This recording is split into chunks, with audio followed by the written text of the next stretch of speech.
What is going on, everybody? And in this video, we are giving you a state of the market and stock picks for February 25th, 2022. Now, if you haven't done so already, consider subscribing if you're looking for weekly and daily updates to keep you on top of the stock market. Now, let's get into the state of the market currently. We're all well aware that Russia has invaded Ukraine. Biden came out and issued more sanctions on Russia, which is essentially just more of a slap on the wrist. I think the U.S., if the U.S. gets too aggressive, I think Russia can become even more aggressive, and I think that's what they are trying to avoid. Again, this is war is not the stock market, or what goes on in the stock market. So we have to separate that and understand that that really has nothing to do with the stock market. Yes, it does affect oil in some way, shape, or form, but ultimately, the market right now is poised because if you look at it now, even from the top, I was looking today, we are almost hit a 12% correction from the top, or 15% correction, excuse me. We had that 10%. Now we've almost hit a 15% correction.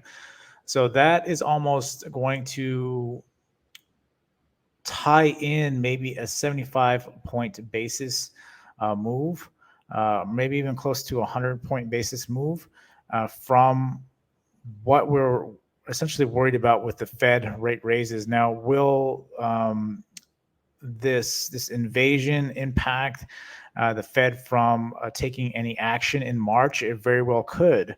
I think the Fed will still stop the purchasing of bonds. But as far as a rate raise, I think that can will be kicked further down the road until essentially what happens. Even between now and February 16th, if things clear up with Russia, this whole situation with the bonds, we can go back to talking about inflation and trying to raise rates. But ultimately, I think the rates are going to be pushed back a little bit. Again, the Fed doesn't want inflation to run away. So I think rate raises will be pushed down the road just a little bit. Maybe we might even get a very small rate raise increase in March, or maybe that'll be pushed to the next month. We really have to see. But this whole, again, invasion is what has just thrown everything in a spiral down. And today we had a massive pop. We actually bounced off the monthly, which we haven't done, something I've been talking about. We haven't done in a long time. So we're going to get a big bounce on that support on the monthly. I could see this even leading into tomorrow, but it is a weekend, and with everything going on, I would expect us to start selling again tomorrow at some point going into the weekend, because we don't want to be dealing. No one's going to want to be holding anything over the weekend with uncertainty with Russia unless something happens over on the overnight session.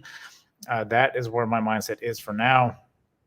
But we are below a lot of resistance, but that support, again, we'll get a huge bounce out of that. And we saw that in essentially all the stocks, Tesla, Google, UPST, Apple. I mean, they all just jumped after the index hit that support. Again, I think that could push us back up into this trend line. So something we really want to watch. Really watching that 4,400 mark. Can we reach that is the question. I don't know if we're going to be able to jump that high. We do have resistance here at the 43.26 mark, which we're close to already. Do we possibly gap up over that tonight and then retest that and then sell off and then kind of play this chop zone again? Could be a possibility. We are getting very close to this trend line. Are we going to continue to push into that trend line and break out, or are we going to actually start selling off again? Now, at any point after a correction, after that 12,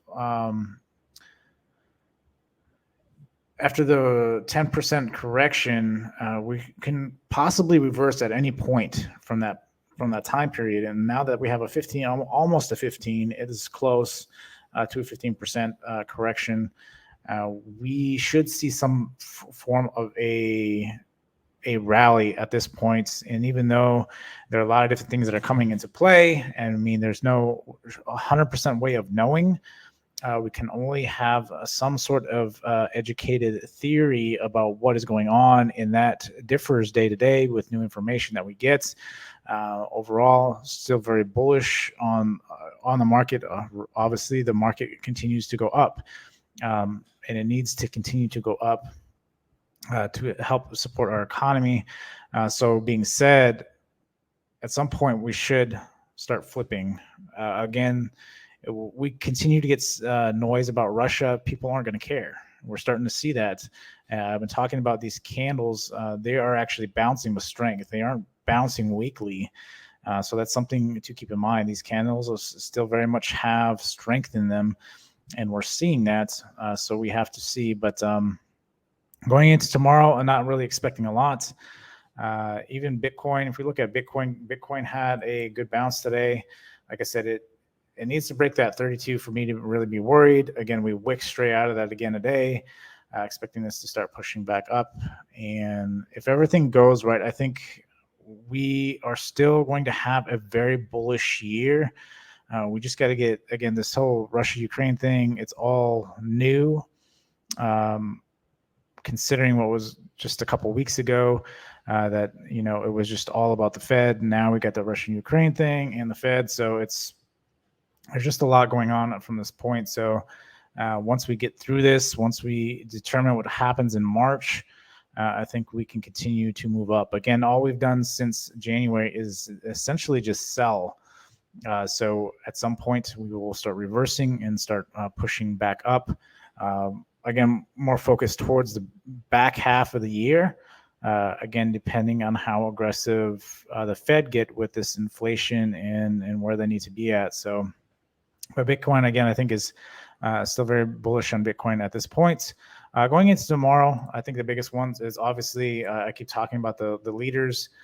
Tesla, I did buy the dip on Tesla in my long term. So I'm kind of looking for that 862 mark tomorrow. I could get a hard rejection off that tomorrow. Actually expecting kind of a hard rejection off that tomorrow. So I am essentially moving up my stop on that. If it does get rejected, I'll tag out and we continue back down as a possibility. We might actually break out. Like I said, very well could just break out and start reversing. We've almost hit 15%. So we have to see. But Tesla is a big one I want to watch tomorrow. Watch that trend line. Again, you have a lot of resistance here. If we look on the daily, you got the 50 weekly, and then you got the 200 on the daily. But again, this move out strictly based off this 20 EMA monthly bounce and push up. So we definitely have to see how we open up. But I want to see Tesla. Again, we could play this chop range here again. It seems to be what we typically do, possibly dead cat bounce, and then we just chop until we get new news, and then either determines if we go up or down from that point. So again, not really expecting a lot tomorrow. UPST is another big one I want to watch. I'm actually watching this 115 level, this zone here, watching that retest, again, that 20 daily, watching to at least retest here, possibly push back up to the 50 and start pushing up. From that point, chips are very strong. Something else I want to keep an eye on and be watching tomorrow is see if we hold this 20 EMA monthly. So we're essentially sitting around that 540. As long as we can hold 540 tomorrow, I think we can at least start pushing back up, possibly even get 580 tomorrow on LRCX. AMD monster move. It has hit resistance here though, so I expect this.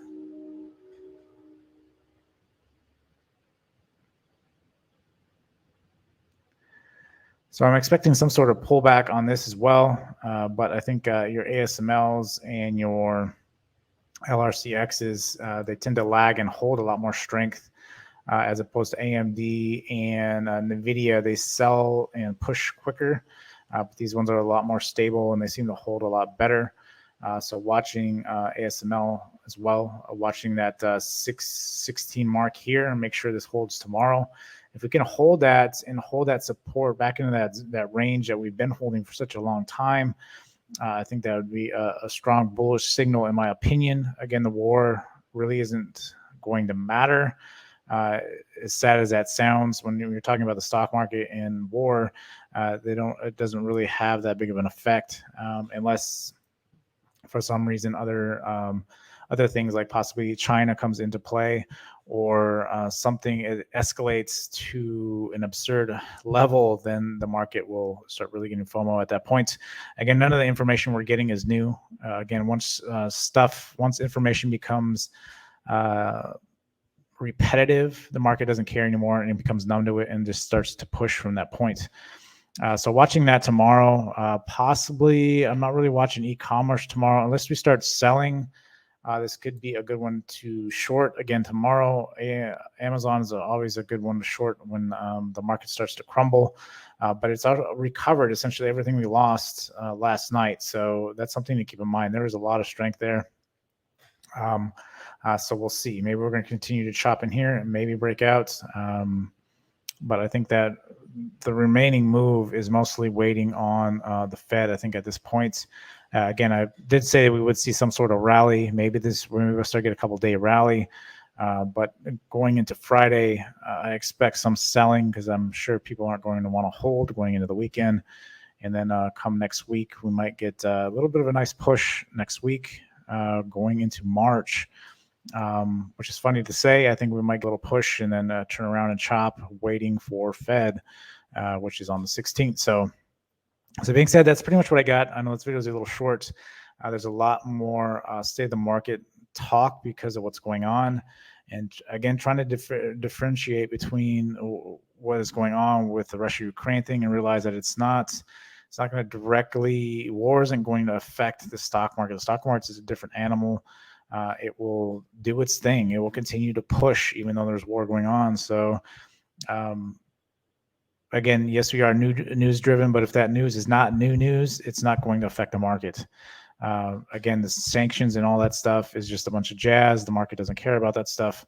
But we'll see, right? Unless things escalate, like I've said, if things start to grow claws and grow teeth, it can get pretty nasty. But it's I think any news at this point is just temporary volatility. It's just noise, and then I think eventually the market's going to turn here at any point and start running back up. Again, there's tons of money injected in the system, so we have to keep that in mind. The Fed is going to, they said they're going to try to liquidate some of that money, but the Fed moves very slow, and we have to understand that it will continue to push up. We got tax credits coming in as well, so you have to realize that we're going to continue to push up until something changes. So if you've made it this far, drop a like button, and until next time, I'll see you guys later.